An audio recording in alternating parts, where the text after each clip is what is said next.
Good morning students, myself Nisha. So in this video we have started the unit number 10 of Principles of Management book, that is decentralization and centralization. We have discussed about the next video. In this video we have only discussed about the centralization, its meaning, characteristics, advantages, disadvantages, and also some principles of decentralization. So one by one we have discussed about it. So let's start. First, meaning of decentralization. It refers to increase in the importance of the subordinates by decentralizing authority and responsibility in the entire organization down to the lowest level. कि decentralisation क्या है?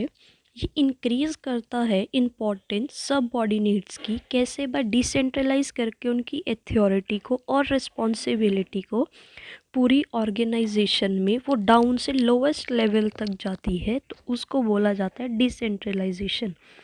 Decentralisation जो है वो एक extended form ही है delegation की. When जब एक सुपीरियर जो है वो डेलीगेट करता है ऑफिस सबऑर्डिनेट्स को अथॉरिटी जो कि कंपैरेटिवली मोर होती है जो उसने एक्सपेक्ट की जाती है, तो उसको जो है वो डिसेंट्रलाइजेशन बोला जाता है. तो अंडर डिसेंट्रलाइजेशन मेरी all authorities except the one जो कि एब्सोल्युटली नेसेसरी होती है फॉर सुपरवाइज़र के लिए कि उसको होल्ड करके रखना, सिर्फ वो नहीं देता सबऑर्डिनेट्स को, बाकी वो सारी जो है वो सबऑर्डिनेट्स को जो है वो दे देता है परमानेंटली के लिए. सो अंडर डिसेंट्रलाइजेशन जो नंबर ऑफ सेंटर्स होते हैं जो टेक डिसीजन लेते हैं वो इंक्रीज़ कर दिया जाता है, बिकॉज जो मैनेजर है वो बिलोंग करता है मिडल से लोअर लेवल तक और उसके पास अथॉरिटी होती है कि वो इम्पॉर्टेंट डिसीजन जो है वो ले सकता है. तो इसको बोला जाता है इसमें डिसेंट्रलाइजेशन. सो नेक्स्ट आता है इसमें कि करेक्टरिस्टिक्स क्या है डिसेंट्रलाइजेशन के. फर्स्ट आता है it is the extended form of delegation, कि डेलीगेशन को ही जो है थोड़ा और एलोब्रेट कर दिया गया है, उसको बोल दिया गया है डिसेंट्रलाइजेशन. इसलिए जो है डिसेंट्रलाइजेशन जो है वो एक्सटेंडेड फॉर्म होती है डेलीगेशन की. सेकेंड आता है it give importance to the role of the subordinates, कि सबऑर्डिनेट्स का क्या रोल होता है उसको जो है ये ज़्यादा इम्पोर्टेंस देता है. थर्ड है कि ये जो है एक प्रोसेस है जो एप्लीकेबल होता है पूरी ऑर्गेनाइजेशन के ऊपर, पूरी ऑर्गेनाइजेशन के सबऑर्डिनेट्स की इम्पोर्टेंस को जो है वो इंक्रीज़ करता है. फोर्थ आता है ये रिड्यूस कर देता है वर्कलोड मैनेजर का इन द टॉप हायरार्ची में, कि मैनेजर के पास कितना ज़्यादा वर्कलोड होता है, तो मैनेजर जो है वो जब वो डेलीगेट कर देती है अपनी अथॉरिटी और रिस्पॉन्सिबिलिटी, तो जो उसका वर्कलोड होता है वो रिड्यूस हो जाता है. फिफ्थ पॉइंट आता है इसमें कि under it decision are taken by those employees who implement them, कि अंडर इसके अंडर जो है वो डिसीजन लिया जाता है बाय दोज एम्प्लॉयज़ के लिए जो उसको इम्प्लीमेंट करना चाहते हैं. सिक्स्थ आता है इसमें कि under it along with authority के साथ साथ रिस्पॉन्सिबिलिटी भी जो है वो ट्रांसफ़र कर दी जाती है. सो ये थे इसके करेक्टरिस्टिक्स. ईजी ही हैं, आप इसको मीनिंग से छांट के भी लिख सकते हो, इन पॉइंट्स को मीनिंग में भी लिख दो तब भी आपका पूरा मीनिंग भी बन जाएगा.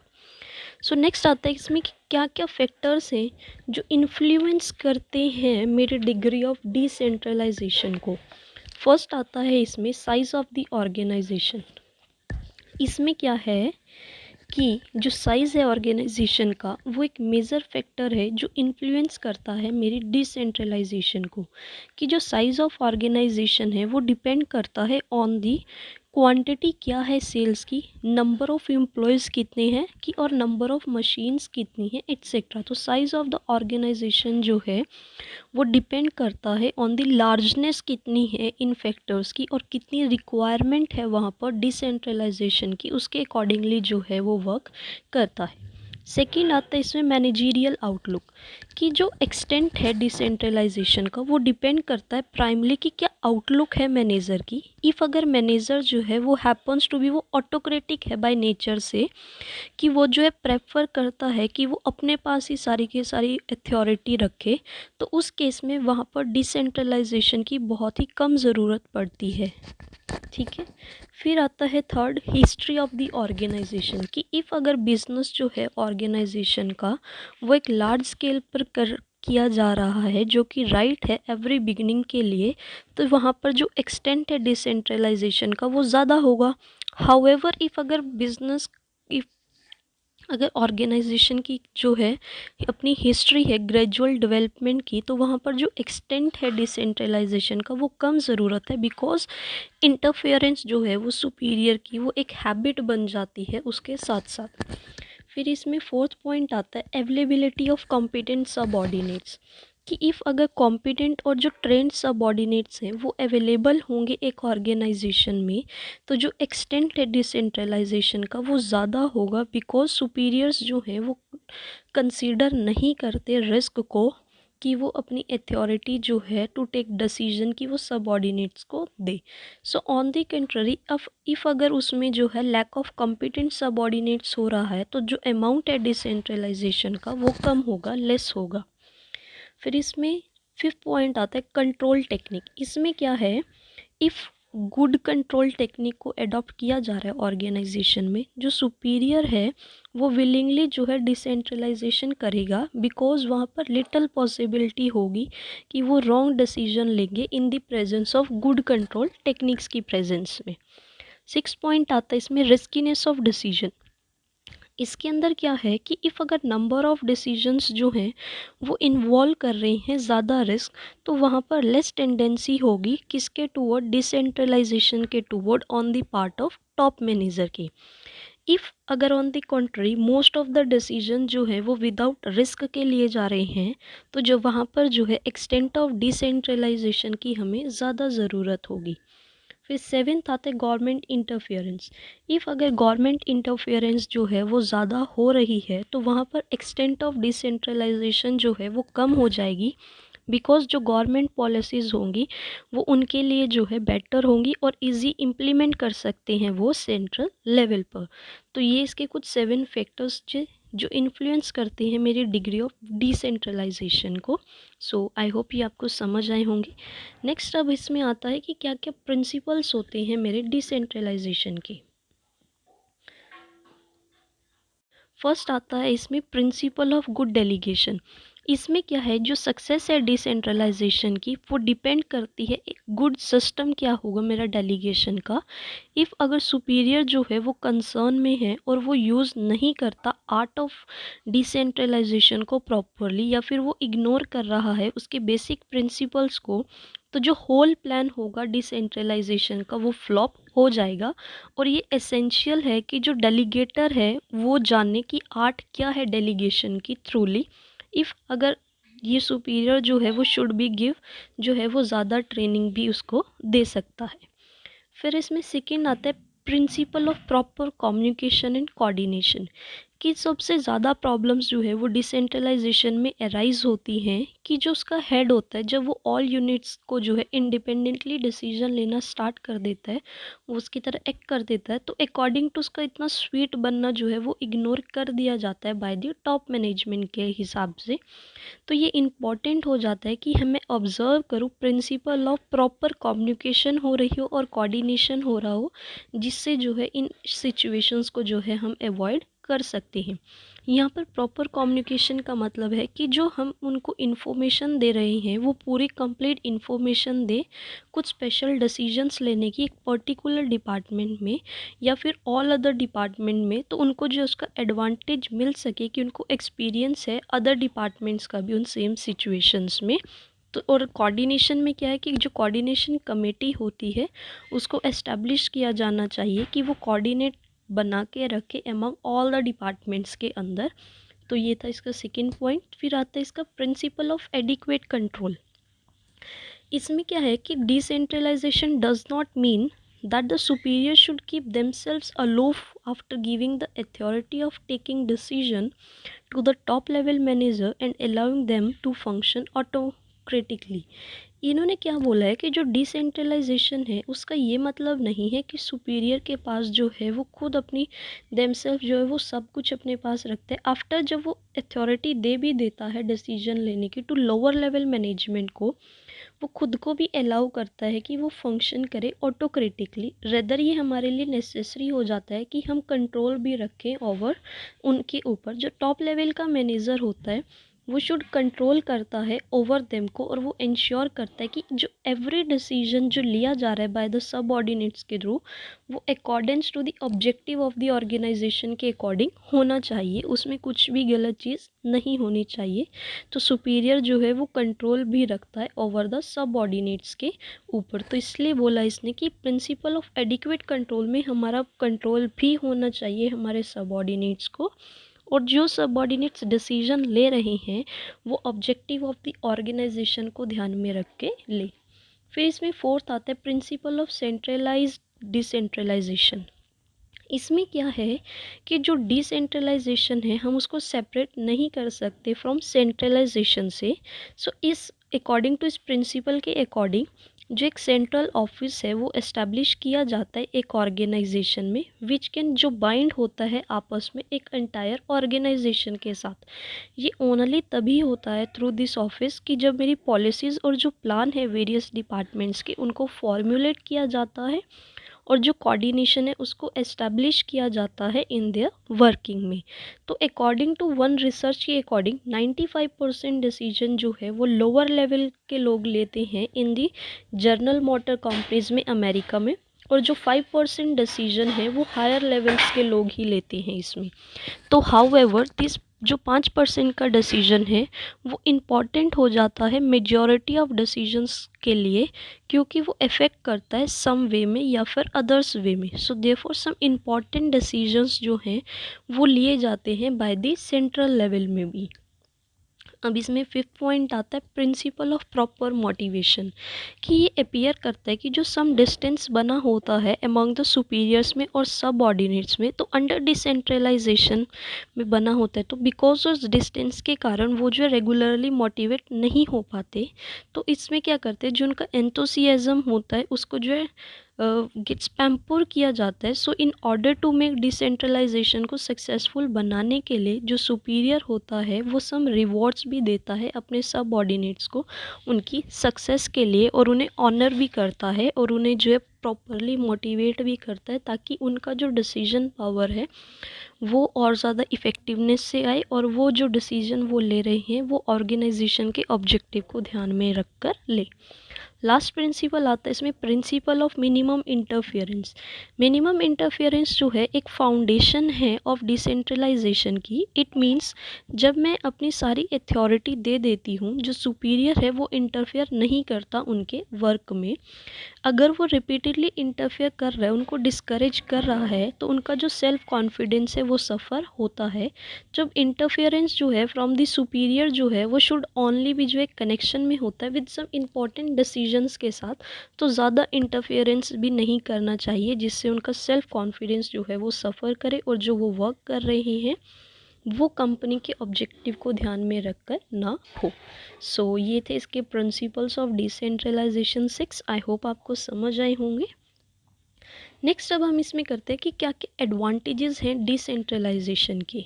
फर्स्ट आता है इसमें relief the top executive of excessive workload, कि अंडर डिसेंट्रलाइजेशन के जो डेली मैनेजरियल वर्क जो असाइन किया जाता है सबऑर्डिनेट्स को, कि इसमें असाइन किया जाता है सबऑर्डिनेट्स को, वो लीव एक इनफ टाइम के लिए होता है विद द सुपीरियर के साथ, जिसको यूटिलाइज़ किया जा सकता है प्लानिंग में, कोऑर्डिनेशन में, फॉर्मुलेट करने में पॉलिसीज़ को, या फिर कंट्रोल करने में।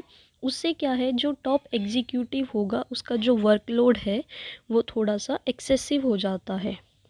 फिर इसमें सेकंड आता है फैसिलिटी इन डाइवर्सिफिकेशन। इसमें क्या है कि ये डिनाई नहीं किया जाता कि जो कंट्रोल है वो एक्सरसाइज किया जाता है बाय वन इंडिविजुअल के जो बेस्ट वन होता है, बट उसकी कुछ लिमिटेशंस भी होती हैं।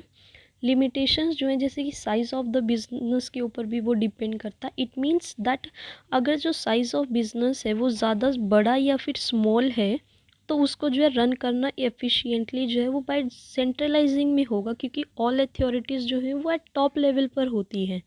व्हेन जो क्वांटिटी है प्रोडक्ट की जो प्रोड्यूस की जा रही है एक एंटरप्राइज में वो इंक्रीज कर दी जा रही है, तो से जो सेंट्रलाइज कंट्रोल है वो हेल्प नहीं कर पाता, बिकॉज एक सिंगल इंडिविजुअल जो है वो पे नहीं कर पाता सफिशिएंट अटेंशन उनकी प्रॉब्लम्स के ऊपर, उनकी सारी थिंग्स के ऊपर। फिर इसमें सेकेंड एडवांटेज आता है मैनेजरियल डेवलपमेंट। इसमें क्या है कि सेंट्रलाइजिंग का मतलब होता है कि अथॉरिटी देना सबऑर्डिनेट्स को up to the lower level से लेकर डिसीजन लेना रिगार्डिंग उनके वर्क के। सो इस वे में क्या होता है, जो अपॉर्चुनिटीज़ होती हैं डिसीजन लेने की वो कुछ ऐड भी कर देती है हमारे नॉलेज को और एक्सपीरियंस को जो भी हम कर रहे हैं एक मैनेजरियल लेवल पर। फोर्थ आता है इसमें increase in the moral of employees, कि सेंट्रलाइजिंग इंक्रीज़ करता है एम्प्लॉयज़ को, जो उनका पार्टिसिपेशन होता है मैनेजमेंट के अंदर, और वो एस्टैब्लिश कर देते हैं उनकी आइडेंटिटी की को एक ऑर्गेनाइजेशन में। व्हेन अगर वन की आइडेंटिटी जो है वो एस्टैब्लिश की जाती है और वंस की इम्पोर्टेंस जो है वो इंक्रीज़ कर दी जाती है, तो नेचुरली जो है वो एनहेंस करती है मॉरल ऑफ द एम्प्लॉयज़ को। फिर इसमें फिफ्थ आता है क्विक एंड बेटर डिसीजन, कि जो बर्डन होता है मैनेजरियल डिसीजन का वो लाई नहीं करता ओनली फ्यू इंडिविजुअल्स पर, ये जो है डिवाइड कर देता है अमंग वेरियस पर्सन्स को और उनकी हेल्प भी करता है क्विक और गुड डिसीजंस लेने में। सो सारे के सारे पर्सन्स के पास जो है वो कंप्लीट नॉलेज होती है उस यूनिट की और उस डिपार्टमेंट की, और वो कैपेबल होते हैं कि वो बेटर डिसीजन ले सके। फिर इसमें सिक्स्थ पॉइंट आता है इसमें इफ़ेक्टिव कंट्रोल, कि अंडर डिसेंट्रलाइजेशन जो वर्क फील्ड है सबऑर्डिनेट्स की वो लिमिटेड होती है, और जो उनकी मिस्टेक्स हैं वो इजीली जो है वो फाइंड आउट की जाती है और उनकी रिस्पॉन्सिबिलिटीज़ को जो है वो फिक्स किया जा सकता है। बिकॉज ऑफ द फियर के कारण, रिस्पॉन्सिबिलिटी के फियर के कारण जो मैनेजर्स होते हैं वो रिमेन वरिड रहते हैं कि सक्सेस होगी या नहीं होगी ऑफ द यूनिट में। सो इसके रिज़ल्ट से जो है वो उनके पास जो है कंप्लीट कंट्रोल होता है ओवरऑल एक्टिविटीज़ के ऊपर। फिर इसमें लास्ट पॉइंट आता है रिड्यूस प्रॉब्लम ऑफ कम्युनिकेशन। इसमें क्या है, जब मैं एक्सपेंशन करती हूँ अपने ऑर्गेनाइजेशन का वो टेक प्लेस करती है, उससे क्या है वो डिफ़िकल्टीज़ जो है वो लेड होने लग जाती हैं जब मैं कलेक्शन करना शुरू करती हूँ इन्फॉर्मेशन का, और वो नेसेसरी होती है डिसीजन को लेने के लिए। सो अंडर डिसेंट्रलाइजेशन में जो अथॉरिटी होती है वो टू टेक डिसीजन की होती है और वो दी जाती है टू एवरी पीपल को जो उस इंफॉर्मेशन को जो है वो कलेक्ट करते हैं। सो इस वे में जो प्रॉब्लम होती है कम्युनिकेशन की वो रिड्यूस हो जाती है, जिससे जो है डिसीजन जो है वो इजीली जो है वो लिया जा सकता है। सो ये थे इसके एडवांटेजेस ऑफ डिसेंट्रलाइजेशन, 7 एडवांटेजेस हैं। आई होप आपको समझ आए होंगे। सो नेक्स्ट आता है इसमें कि क्या क्या फिर मुझे डिसएडवांटेजेस क्या मिल रहे हैं। फिर उसके फर्स्ट आता है इसमें dependence on the ability of subordinates, कि अंडर डिसेंट्रलाइजेशन में जो सक्सेस है ऑर्गेनाइजेशन की वो डिपेंड करती है, पूरी की पूरी एंटायर की जो सक्सेस है वो डिपेंड करती है ऑर्गेनाइजेशन की क्या एबिलिटी है सबऑर्डिनेट्स की। तो सबऑर्डिनेट्स के पास जो है वो अथॉरिटी होती है टू सम इम्पॉर्टेंट डिसीजंस लेने की, अलोंग विद अथॉरिटी के साथ जो है वो डिसीजन ले सकते हैं अपने वर्क के ऊपर जो उनका डेली रूटीन में हो रहा है। इफ़ अगर सबऑर्डिनेट जो है वो प्रूव कर देता है इनकेपेबल है वो एंटरप्राइज के लिए, तो उससे जो है हैवी प्राइस भी जो है उनको पे करना पड़ सकता है। फिर इसमें आता है second point lack of cooperative लगा लो या कॉपरेशन लगा लो, कि सिंस ऑल द डिपार्टमेंट जो है वो फंक्शन करते हैं इंडिपेंडेंट यूनिट में, तो जो मैनेजर होता है वो सोचता है कि जो प्रोग्रेस के बारे में कि उसकी ओन डिपार्टमेंट की प्रोग्रेस जो है वो कैसे होगी। समटाइम्स वो एक्ट करते हैं लाइक रेवल्स की तरह, इंस्टेड वो ऑफर करते हैं कॉपरेशन। सो इन्होंने बोला कि सम टाइम जो है वो एक्ट करते हैं लाइक रेवल्स, इंस्टेड वो ऑफर करते हैं कॉपरेशन जो स्टार्ट किया जाता है अपोज करने के लिए वन अनदर को। तो जो ये प्रॉब्लम होती है वो एज्यूम करी जाती है सीरियस डायमेंशन के लिए व्हेन जब टू इंटरडिपेंडेंट डिपार्टमेंट्स जो हैं वो स्टार्ट करने लग जाते हैं, एक दूसरे को अपोज करने लग जाते हैं। फॉर एग्जांपल कि जो प्रोडक्शन डिपार्टमेंट है वो डेलिबरेटली जो है वो डिले करता है प्रोडक्शन को, और इस कारण जो है वो जो सेल ऑल डिपार्टमेंट्स की जो है ऑर्डर्स होते हैं वो डाउन होने शुरू हो जाते हैं, क्योंकि उनके बीच में जो है कॉपरेशन नहीं हो पाता। थर्ड आता है इसमें lack of uniformity of decision, कि बिकॉज ऑफ डिसेंट्रलाइजेशन जो इंडिपेंडेंट यूनिट है वो कम इनटू एग्जिस्टेंस में आता है, और जो ऑल डिपार्टमेंट्स हैं वो फॉर्मुलेट करना शुरू करते हैं अपनी सेपरेट पॉलिसीज़ को। दैट इज़ वाई समटाइम्स जो कम्प्लीटली अपोजिट डिसीजंस हैं वो लिए जाते हैं डिफरेंट डिपार्टमेंट्स के लिए टू हैंडल करने के लिए सिमिलर प्रॉब्लम्स को। सो इस वे में वन डिपार्टमेंट जो है उसको बेनिफिट नहीं मिलता फ्रॉम दी एक्सपीरियंस के लिए फॉर सक्सेसफुल बनाने के लिए उसके डिसीजन को, बल्कि अदर डिपार्टमेंट्स को भी जो है उसका बेनिफिट नहीं मिलता। फिर इसमें फोर्थ आता है कॉस्टली सेटअप, कि ओनली वेरी बिग एंटरप्राइज जो हैं वो कैन हैव, उनके पास जो करेज होता है टू अडॉप्ट करने के लिए डिसेंट्रलाइजेशन को, बिकॉज ये जो है कॉस्टली सेटअप हो जाता है। सो अंडर इट ये इम्पॉर्टेंट है प्रोवाइड करने के लिए कि ऑल द नेसेसरी फैसिलिटीज़ जो हैं टू ऑल द डिपार्टमेंट्स की वो जो है सेल्फ रेलिवेंट होती हैं, जो एक्वायर करती है many equipments of the employees. So कई बार जो है जो ये डिसेंट्रलाइजेशन जो है ये कॉस्टली सेटअप भी बन जाता है, तो ये इसकी डिसएडवांटेज भी बन गई है।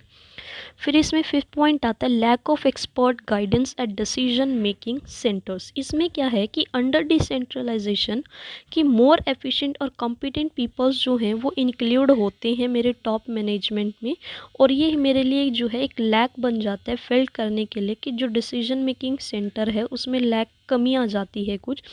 सो इस वे में बिकॉज ऑफ नॉन अवेलेबिलिटी के कारण, एक्सपर्ट गाइडेंस की नॉन अवेलेबिलिटी के कारण जो मैनी डिसीजंस होते हैं वो मेरे लिए कई बार जो है अच्छे नहीं हो पाते।